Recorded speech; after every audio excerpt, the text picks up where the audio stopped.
자, 152쪽 호칭어 지칭어입니다. 이 호칭어 지칭어 차이는 뭐냐면 호칭어는요 부르는 말, 호칭어는 부르는 말, 지칭어는 가리키는 말. 자, 무슨 말이냐면 호칭어는 부르는 말이야. 엄마 이렇게 불렀어. 엄마 제 양말 어디 있어요? 했어요. 엄마 불렀지. 이게 호칭어. 이 돈 누가 주셨어? 우리 엄마가 주셨는데요. 할 때 우리 엄마가 주셨는데 있잖아. 이때는 지칭어. 차이점이라고 알겠죠? 호칭어는 부르는 말, 지칭어는 가리키는 말. 대부분 호칭어, 지칭어가 같이 되는데 이렇게 같이 안 되는 것도 꽤 있어요. 같이 안 되는 것도 꽤 있다. 가령 큰아버지, 예, 큰아버지 이런 말 하죠.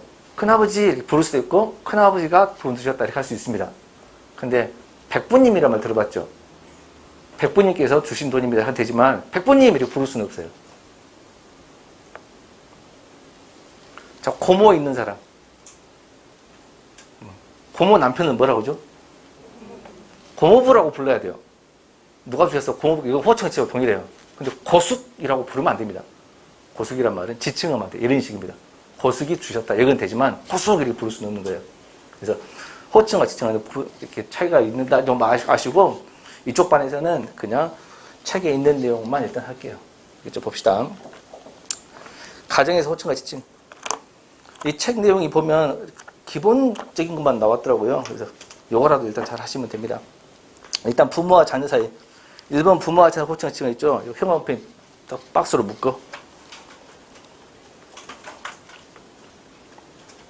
별표 치라 그 말이에요.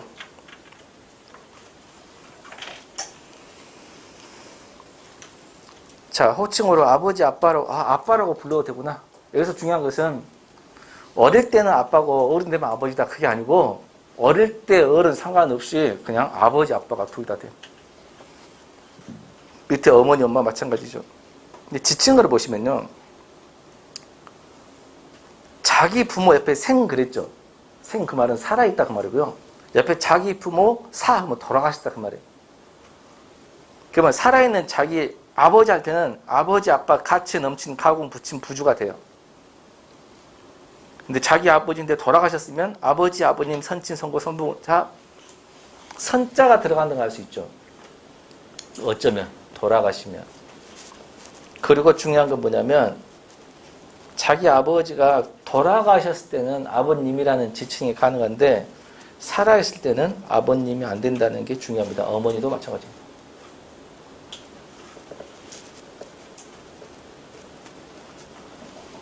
그 다음 남의 부부, 남의 아버지는 아버지, 아버님, 남의 아버지는 아버님이라 해도 되구나.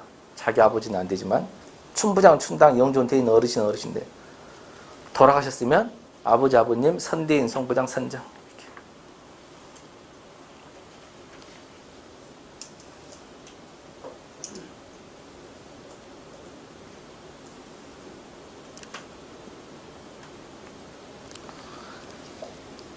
이렇게. 살아있는 자기 아버지한테는 아버님, 어머님이 된다, 안 된다? 안 된다. 편지 쓸 때만 가능해요. 아버님 전 상서. 편지 쓸 때만 가능한데, 그 정도만. 일상적으로는 안 된다는 거 알아두시고.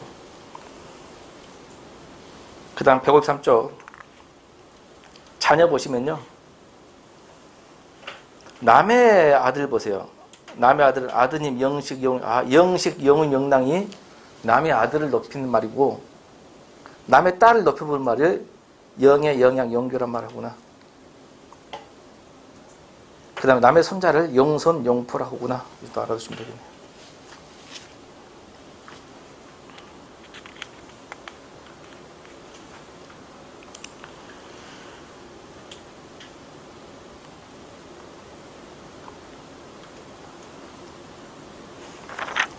그 다음 넘겨서 이번에 시부모 며느리 사이 한번 봐볼까요? 시아버지한테는 아버님 이렇게 부르는 거죠. 시아버님이라고 부르는 게 아니고 아버님이라고 부르거든. 시어머니는 어머님이라고 부르는데 어머니라고 불러도 되는구나 라는 거 좀 알아두시고.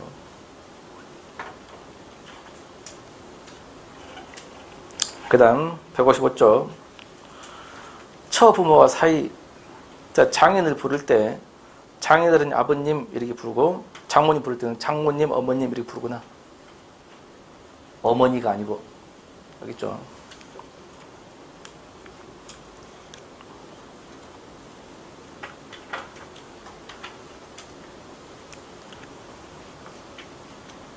그냥 한 장 넘겨서 4번 부부 사이에 남편에다 호칭을 보면 여보 누구씨, 자 누구씨, 한섭씨라고 하는 누구씨란 말은 신혼초일 때만 가능하다. 뭐 이 정도 알아두시면 되고요.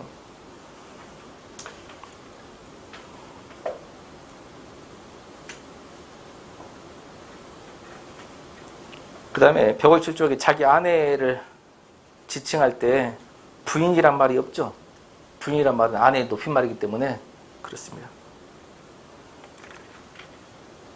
그 다음 나머지 표는 읽어보시면 되는데 형제자매일 때 남자일 경우 형과 형이 아내 이렇게 쭉.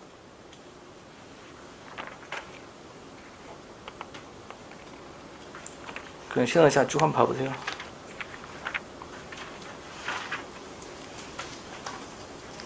(162쪽) 위에까지는 하셔야 됩니다. 쭉 읽어보셔요.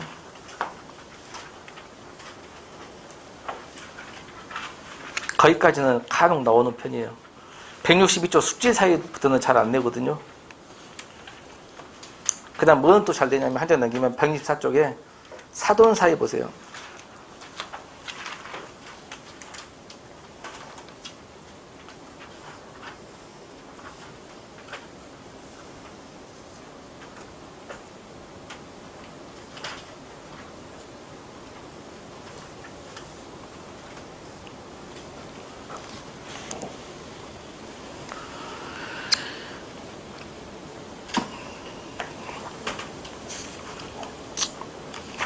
차라리 어디를 밑줄 치냐면요. 165쪽에 맨 오른쪽 위에 보면 작은 글씨로 있는 거 학렬의 위인 사돈 거기에 밑줄 치세요. 차라리 그게 더 중요한데 아버지 어머니와 사돈지간인 형님의 장인 장모나 누님의 시부모님은 학렬의 위인 사돈이므로 사장어른 밑줄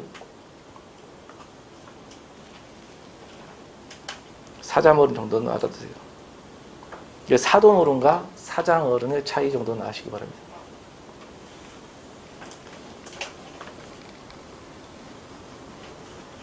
오히려 그게 더 중요한데 그걸 쬐까는 게 있었는데요.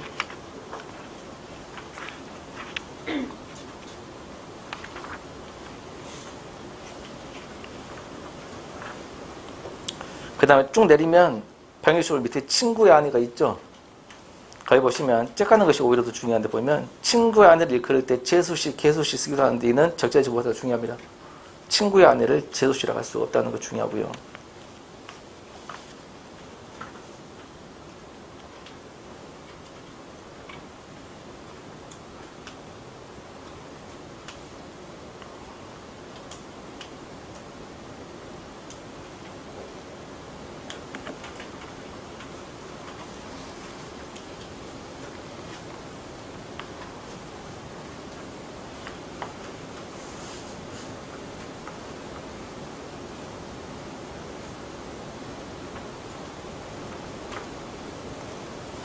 그 정도 하시면 되겠네요.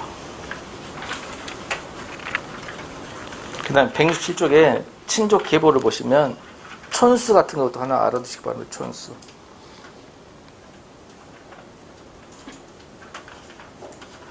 뭐 고모는 나랑 몇 촌인가 뭐 이런 거. 최근은 안 냈지만 과거에는 한 번씩 잊을만 하면 냈던 겁니다. 어떻게 냈냐면 촌수가 나랑 가장 먼 사람은 누구인가. 촌수가 가장 가까운 사람. 예전에 냈고 최근은 잘 안 내고 있습니다. 알겠죠? 촌수 정도는 알아두세요.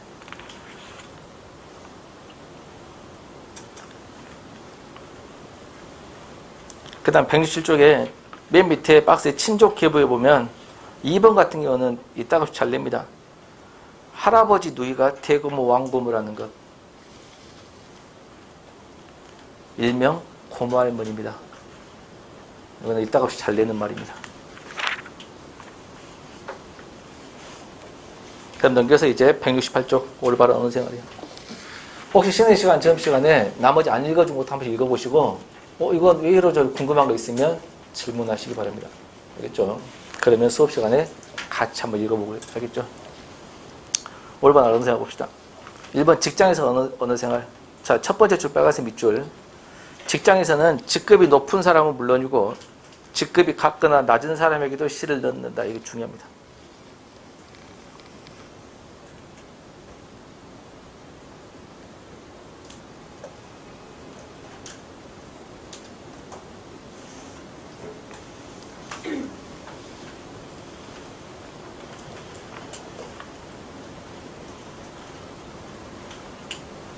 나머지는 쭉 읽어만 보시면 되고요. 넘겨서 170쪽에 2번 전하의 절이 있습니다. 전하의 절 보면 기타 상황 보시면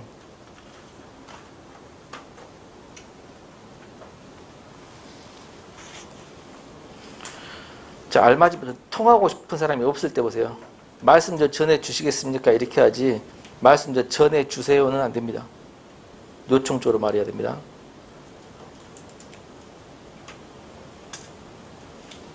그 다음에 어디가 중요하냐면 왼쪽에 중요합니다. 전화가 잘못 왔을 때 전화 잘못 걸렸습니다라고 해야 됩니다. 전화 잘못 거셨습니다는 틀린 말입니다. 이거 중요하고요. 바로 밑에 전화 끊을 때 들어가세요는 틀린 말입니다. 어떻게 해야 될까? 이만 끊겠습니다. 또는 안녕히 계십시오. 이 정도가 되겠죠.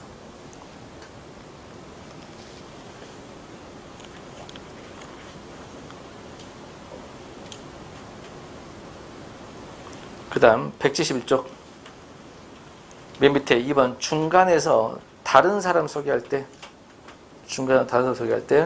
1번 친소하기를 따져서 자기가 가까운 사람 먼저 소개, 이것만 자기가 가까운 사람을 먼저 소개하거나 이 정도.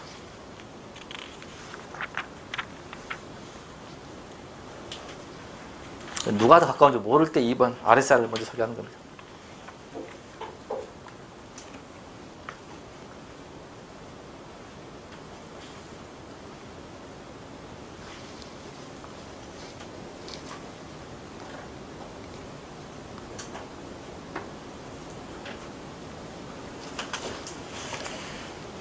그 다음 172쪽 넘겨서 특정한 때 인사말이 있는데요. 나이 든 사람한테는 수명과 관련된 인사할 수 없다고 배웠죠.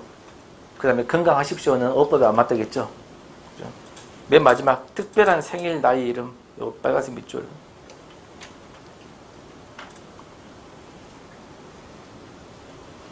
우리가 환갑이라고 하는데 환갑이 60세가 아니고 61세였구나라는 걸 알 수 있죠.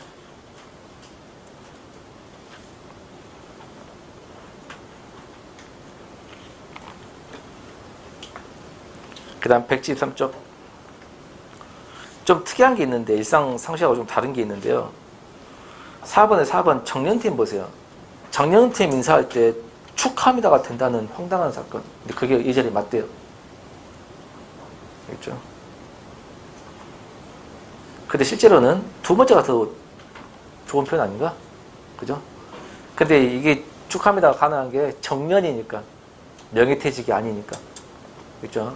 명예퇴직 아니니까 예전에는 그랬다 그 말이에요. 지금은 너무 젊은 나이에 퇴직을 하죠. 그잖아. 그러니까 밑에 걸로 많이 하는데 어느 이제는 축하하면 된다는 겁니다. 틀린 건 아니구나. 알겠죠? 그 다음 5번 문상입니다. 문상 보시면 기억 문상과 상주의 인사말을 보시면 문상의 말 보면 얼마나 망각하십니까 있죠. 이 말을 함부로 쓰면 안 됩니다. 조건이 있죠. 어떨 때만 쓰라겠어? 부모상 당할 때 상주한테만 씁니다. 부모상 당한 거 아닐 때는 쓰지 않습니다.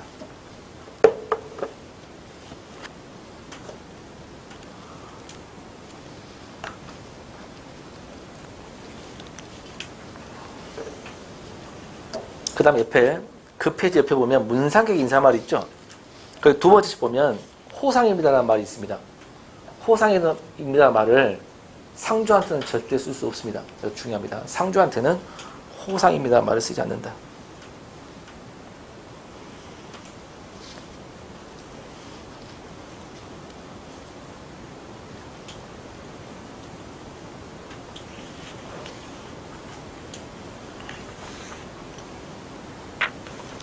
한 장 넘겨서 174쪽.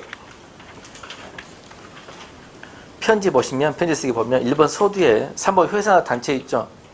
귀중이라는 단어는 단체한테 쓰는 거구나. 좀 알아두시고. 그 다음 3번에 봉투 쓰는 법 보세요. 윗사람한테 보낼 때 누구님께, 누구 가장님께 귀하자는 윗사람이구나. 귀하나 자하는 윗사람. 단체일 때는 귀중이다. 이 정도. 그 다음 175쪽 4번 기타 형, 인형, 대형이 있는데요. 편지 쓸 때 형이라는 호칭은 친구이거나 약간 손 아랫사람입니다. 친구이거나 약간 아랫사람일 때 형이라는 호칭을 쓴다는 것도 아시고요. 그 다음 3번에 친전, 친피는 직접 펼쳐봐라 라는 뜻이고요. 4번 전교는 전달해주세요 라는 뜻이고요. 5번 번가입납, 번제입납은 자식이 부모한테 보낼 때 쓰는 겁니다. 그러면 보내는 사람 안한섭, 받는 사람 안한섭, 본제입납, 안한섭, 본가입납 그런 겁니다.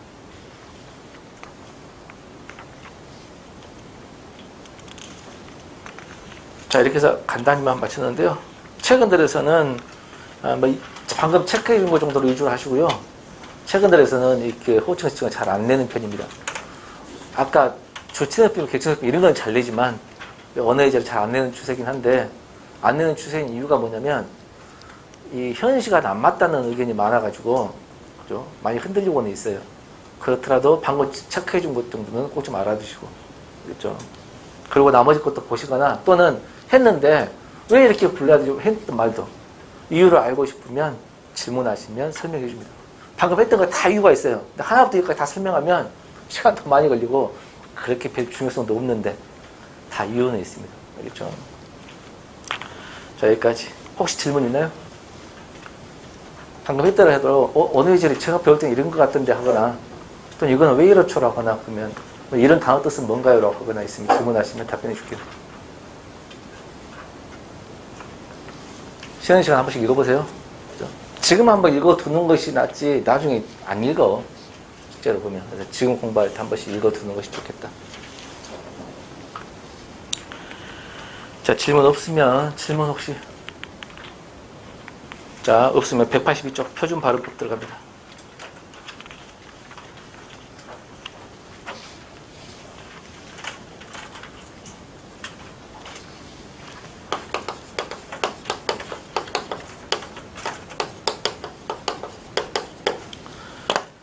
발음. 표준 발음. 맞춤법이 아니고 어떻게 쓰냐가 아니고 어떻게 발음하냐 그 말이에요. 어떻게 발음하는 거 이야기입니다. 제1항 빨간색 밑줄. 표준 발음법은 표준의 실제 발음을 따르되 전통성과 함성을 고려하여 정한다. 그러니까 실제 발음을 따르라는 거죠. 있죠? 실제 발음한 걸 따르고 어느 지역, 서울 지역 사람들이 표준어로 발음할 때 실제 발음한 걸 따르되 그 외에 전통성과 함성을 고려하라. 전통성이라는 것은 조상 뒤대로 해오던 발음 습관, 합리성은 합리적인 이유. 있죠? 그러면 합리적인 이유도 있지만 예외도 많다는 거지. 그렇게 해오던 발음 습관들이 있다는 거잖아. 이걸 다 고려하라. 이 정도 알아두시고. 2번 자항과 모음. 2항, 3항 아무것도 아니고요. 4항 보세요. 아의 요거는 단모음으로 발음한다. 왜냐하면 단모음이니까요. 단모음으로 발음한다 이 말은 입모양을 바꾸지 않는다 그 말이에요. 입모양을 바꾸지 않는다 그 말이야. 붙임 보세요. 빨간색 밑줄. 왜 이는 이주모 발음할 수 있다.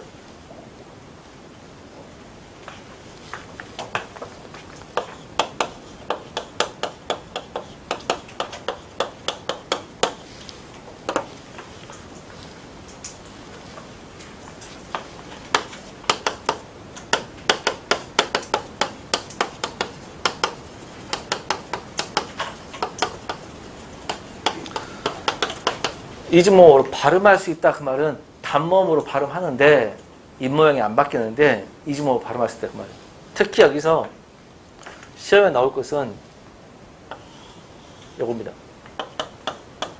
요 발음하면 이렇게 발음해도 되지만 이렇게 발음해도 된다는 것이 중요합니다.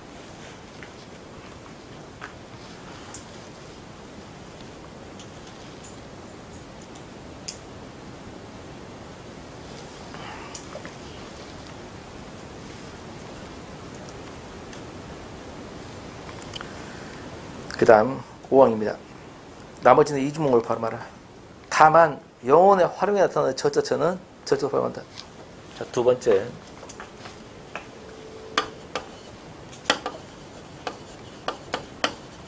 활용이 나타나는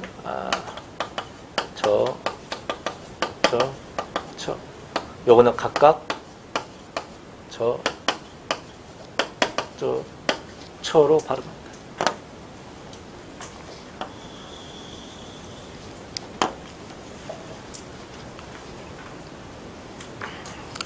자, 그러면 예를 한번 들어볼게요.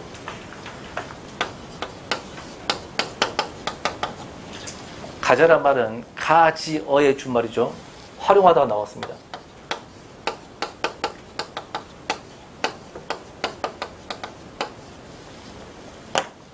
나는 이 두 단어 발음을 다 할 수 있습니다. 앞에 걸로 발음해 볼게요. 너 이거 가지요. 이렇게 되죠. 가지요. 뒤에는 가져가 되고요. 근데 실제로 이렇게 발음했더니 좀 우스꽝스럽죠. 그래서 이렇게 발음한다, 안 한다? 안 한다. 이렇게만 발음한다. 이겁니다.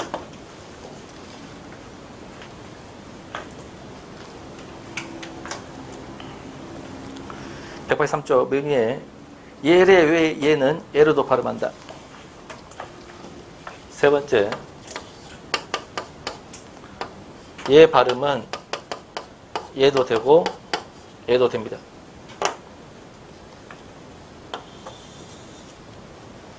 단 조건이 있습니다. 예하고 레는 반드시 이렇게만 해야 돼요. 예, 레가 아닌 여의는 여의도 되고 어의도 된다는 겁니다.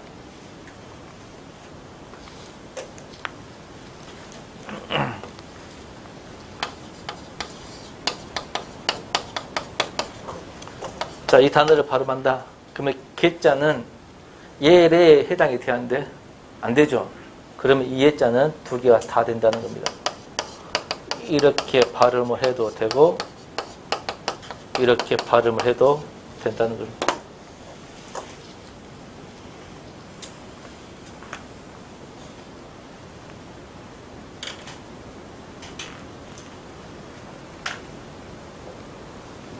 그 다음에 다만 3 그거하고 다만 4를 묶어서 설명합니다. 다만 3과 다만 4를 묶어서 설명할 텐데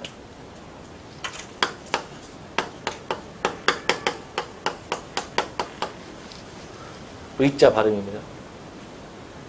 이 의 발음이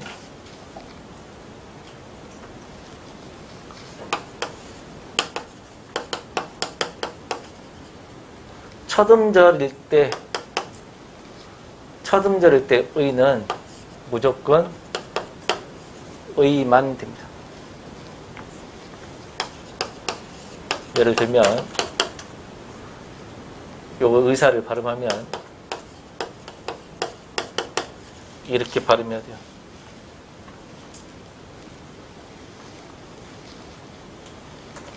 얘를 의사라고 발음하면 안 된다는 겁니다. 이사는 더 안 되고요. 의사. 알겠죠? 첫 음절이 아닐 때라는 뜻입니다. 첫 음절이 아니면 의자도 되고 이자도 됩니다.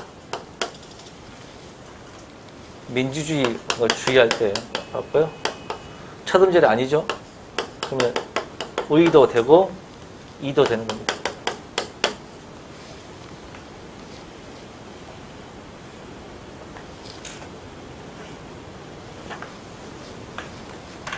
그 다음 조사일 때입니다. 조사일 때는 의도 되고 애도 됩니다.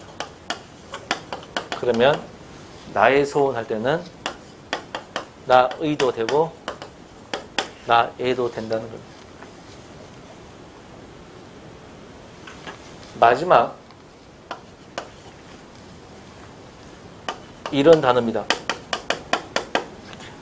자, 이 단어는 보면 다른 것은 다 모음이죠. 의. 자음이 들어있죠. 자음이 들어있는 의를 말한 겁니다. 이런 글자는 그 자음을 그대로 발음해야 될 것이고 이만 돼요. 그래서 문의는 문의만 발음됩니다.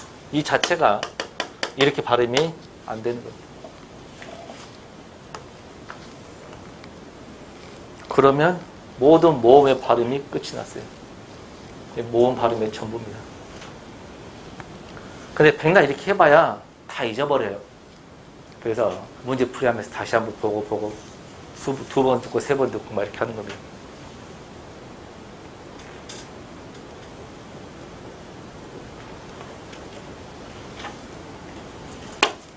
자, 183쪽 3번 음의 길이입니다. 음의 길이는 2014년을 마지막으로 장음 문제는 거의 지금 안 내고 있습니다.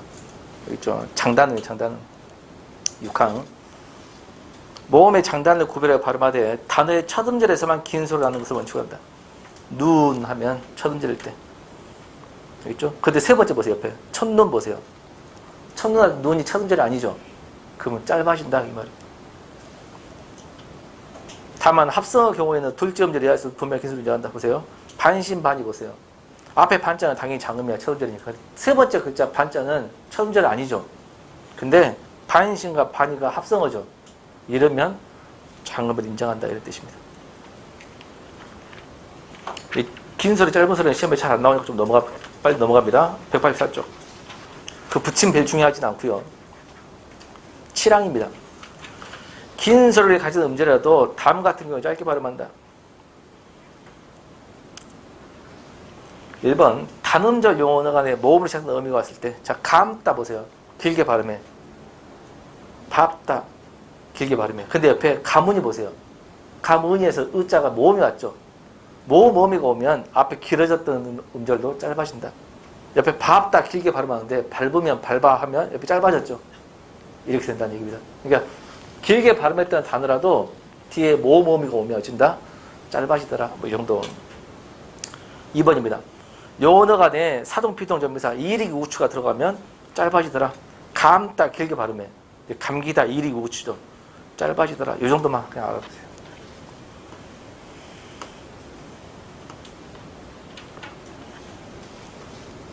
그다음 185쪽에 맨 위에 소리 길이 더 알아두기가 나왔는데요.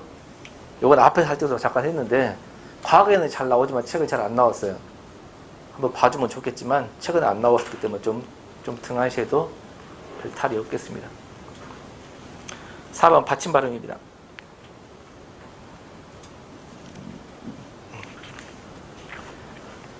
받침 발음 8항입니다. 받침 소리는 가느다란 물방울 7개 잡으면 발음한다.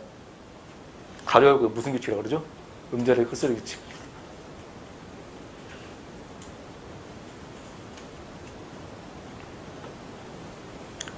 9항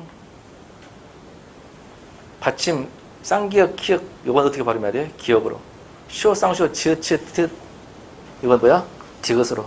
피읍은 비읍으로 발음해야 되겠죠? 10항입니다. 겹받침 이거는 막갑한 거 아닌가 봐야 되죠? 자, 기역쇼 막갑 아니죠? 니은지은 막갑 아니죠? 리읍 리어쇼 리을트 비읍쇼 막갑 아니죠? 그럼 앞에 걸로 발음한다. 배웠던 거죠? 여기입니다. 다만 밥은 잠을 밥으로 발음한다. 이거 배웠어 안 배웠어? 배웠던 거죠. 11항입니다. 겹받침 막갑하는 뒤에 꼴로 발음한다. 다만 보세요. 다만 영혼의 어감 발음 리을 기억은 기억 앞에서 리을 요거까지 다 했던 거죠.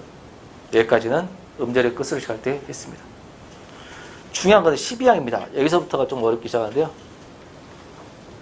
12항 봅시다. 받침 히읗 발음.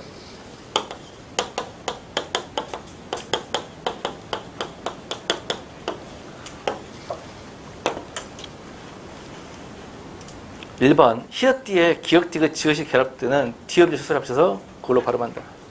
자, 그 말은 히읗 받침 뒤에 그게 오면 뭘로 된다고? 거센소로 발음하는 거지. 그러니까 뒷자음을 거센소리로 발음해. 이거 무슨 현상이라고 그러죠? 축약이죠, 축약.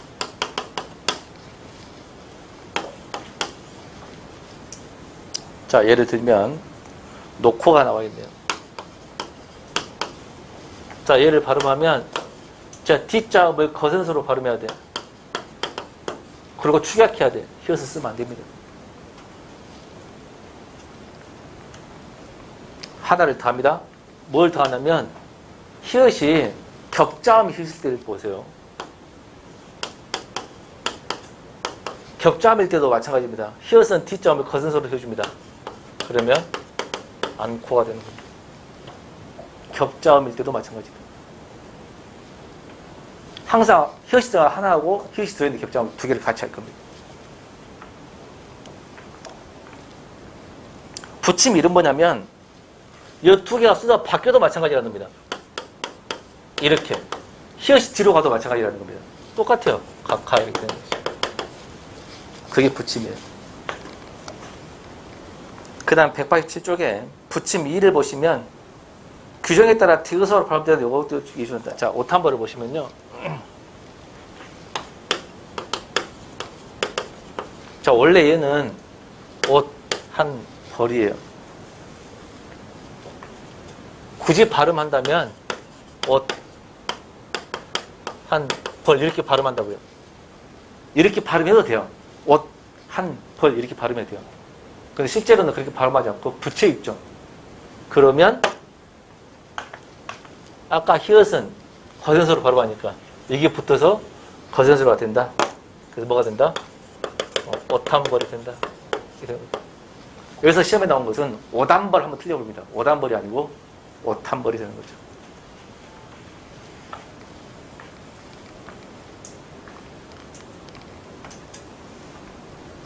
그 다음 2번입니다. 히읗 뒤에 시옷이 결합되는 시옷 쌍시험을 한다.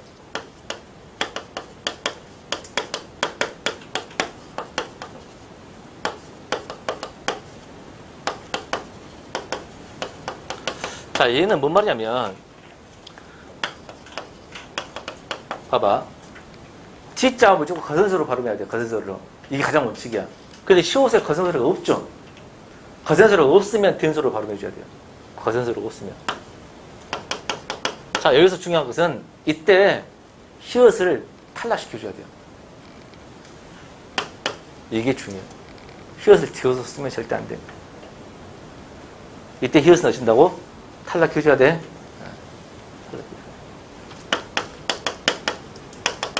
똑같아요. 격자음이 오더라도.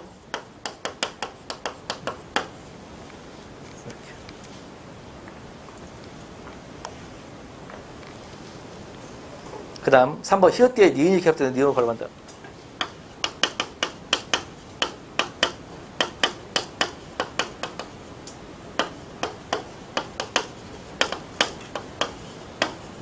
자, 이렇게 했는데 봐봐. 이게 어떻게 되냐면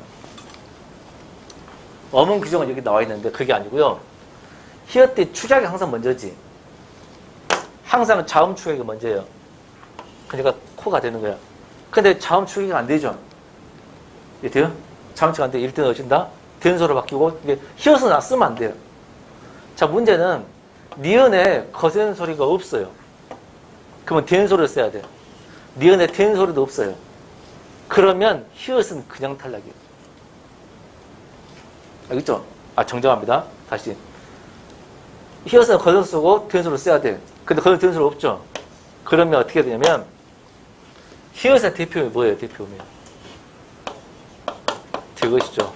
이렇게 가는 거예요. 디귿으로. 그러면 뒤에가 올림, 앞에가 안 올림이니까 안 올리면 뭘로 가야 돼? 올림으로 가야죠. 최종. 그래서 니은으로 발음하라 이 말입니다. 그러면 두 개로 해볼게요. 자, 앉는 그러면 니은에 거센 소리 없죠. 니은에 된 소리 없죠. 그럼 어떻게 해야 돼?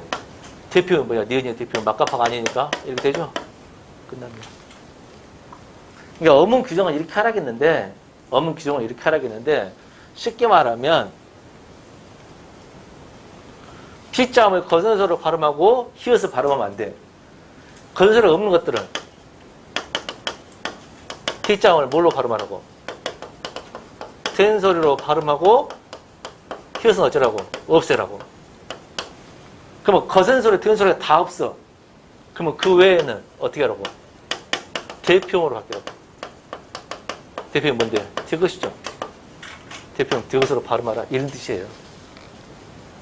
이렇게 하는 게 맞는데 어문 규정이 그렇더라는 겁니다. 이게 정확한 거죠. 그러니까 뒤가 거센 소리 있으면 거센 소리 발음하고 거센 소리 없는 것이면 된 소리로 발음해. 그 외에는 뭐야? 대표음 디귿으로 바뀌어서 발음하시오.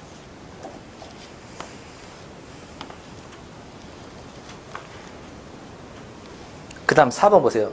히읗이 뒤에 모음으로 시작된 전미사. 뒤에 모음이 오면 히읗은 탈락합니다. 항상 히읗은 탈락시켜야 되거든. 자, 이렇게 하면 뭐가 돼? 노화가 되는. 격자 한번 해볼까요? 자, 이렇게 하면 히읗이 탈락하죠. 탈락하면 뭐야? 이게 되지. 니은이 또 넘어가야 돼. 하은이 되겠네.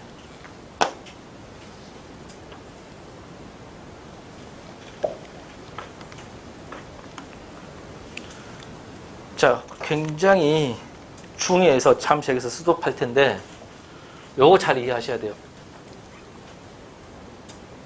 히읗 받침 발음. 왜냐면 음절의 끝을 할 때 호점, 겨점 할 때는 했어. 막가파 위주로 해가지고 다 있다고. 근데 안 한 게 요거거든. 거기다가 요걸 추가시켜 주라고 말이야.